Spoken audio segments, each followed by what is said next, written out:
कोरो कॉलेज के ज्वाइनिंग जाके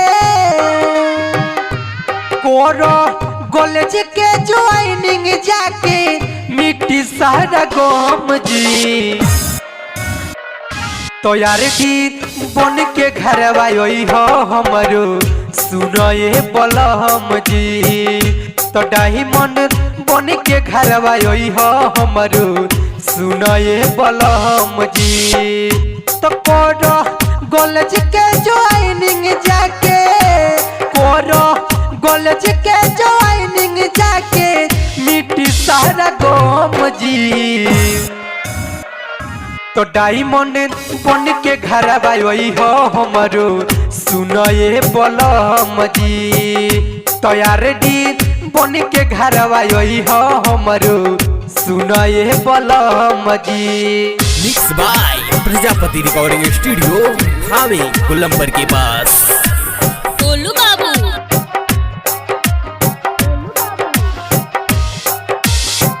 कोटि जाई दुख सारा मिट्टी परेशानी पढ़ी सुनल बानी हम कॉलेज के कहानी।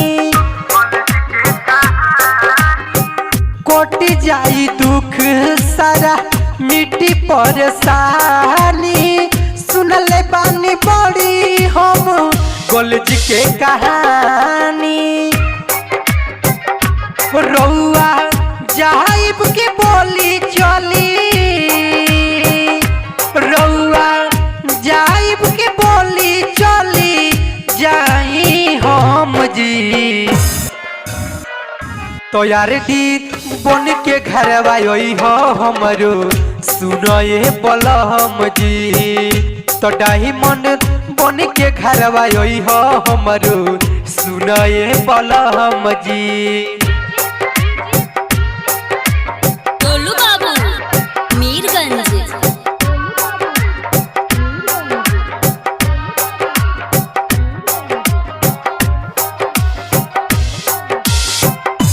तने कहिले तोहसे पिनटू राजा जी कॉलेज के ज्वाइनिंग बिना आई नहीं मजा जी। तने कहिले तोहसे पिनटू राजा जी कॉलेज के ज्वाइनिंग बिना आई नहीं मजा जी। तो राइटर विकेश के जैसन रहो तो राइटर विकेश के जैसन रहो कोरी ना करो मजी।